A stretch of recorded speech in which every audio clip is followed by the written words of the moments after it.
Welcome back to Up Front. Governor Evers wants to legalize medical marijuana in Wisconsin and decriminalize the possession of small amounts of it.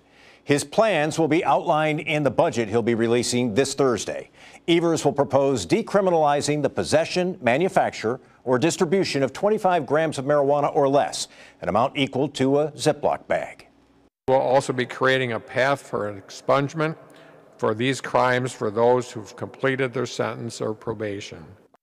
We're getting a law enforcement perspective on decriminalization now. Joining us is Milwaukee County Sheriff Ernell Lucas. Sheriff, good to have you back on the program. Thank you for having me, Mike. So what is, there are differing views in the law enforcement community on decriminalization of marijuana. What's your take on this?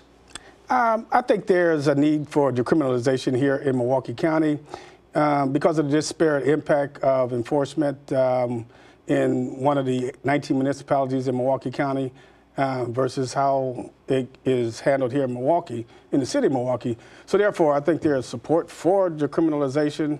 However, the idea of legalization is a road that we need to look further into before we go down it yet, because I'm not certain that there's enough science to show whether there's a difference in a person under the influence of alcohol versus under the influence of marijuana. And unless and until we solve that and a number of other issues as it relates to the legalization, then I think the appropriate step for us to take is decriminalization. And talk for a moment about this issue of racial disparities. When you say there are racial disparities in terms of marijuana arrests, what specifically are you talking about?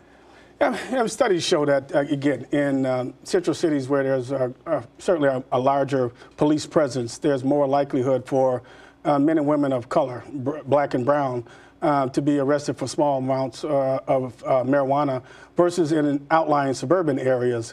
And we've got to do something to that right. And I think, again, decriminalization will then be the balance, if you will, that law enforcement now, it would operate the same here in Milwaukee versus in any of the other 18 municipalities. So I think, again, that's the appropriate way. It obviously has impacts on employment, on any number of other things that those individuals once in the system, get caught up in the system, incur. So again, I think the sooner and the better we deal with this, then we're doing a lot to improve the lives of a lot of people in Milwaukee County. And in addition to decriminalization, we've heard the governor say he wants to talk about expungement as another part of that. Is that something you would support? Without a doubt. Although I know that that's a difficult issue that's being brought up in the legislature, but certainly it would help, again, with employment issues for those persons that make a transgression at a very small or early age. Now have an opportunity to go out and participate in life and be a part of a community, vote, find employment, all kind of things that having those records expunged from the record can only help. I have to ask you, this is kind of a larger question. You were just talking about visiting a school, and a lot of your message is about hope, about what's possible.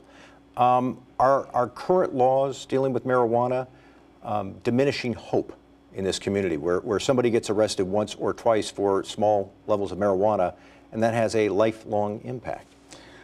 You're right, Mike.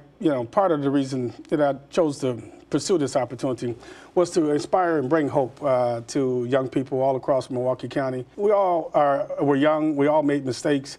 And I think that young people today find it even more challenging and more difficult to overcome those mistakes. So again, anything legislators can do, anything law enforcement can do to sort of level the playing field, if you will, for those young people that have made mistakes but want to correct their mistakes by being able to move forward without that baggage hanging over their heads, I think we ought to do. Do you think you're one of the few law enforcement people who supports decriminalization, or are there others like you?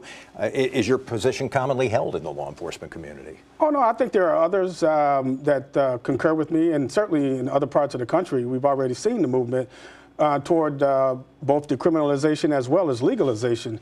But, I may be part of a minority, but it's not going to deter me from still speaking out, Mike. I'm doing it not because it's politics. I'm doing it because it's right. It's the right thing to do. Ernell Lucas is the Milwaukee County Sheriff. It's good to have you back on the program. We appreciate it. Thank you so much, Mike. Thanks, Sheriff. Do you favor decriminalizing the possession of small amounts of marijuana? We're asking the question in a poll today over on our Facebook page. Take the poll and like and share up front on Facebook. The Wisconsin Realtors Association last week pulled its endorsement of Judge Brian Hagedorn for Wisconsin Supreme Court and asked to get its $18,000 donation back. Our editorial partner, WisPolitics.com, has the reason behind that, comment and reaction on its election blog at WisPolitics.com. Next, Wisconsin is losing dairy farms at a staggering rate. Adrian Pedersen reports on the cause and whether there's hope for a turnaround. That's next on Upfront.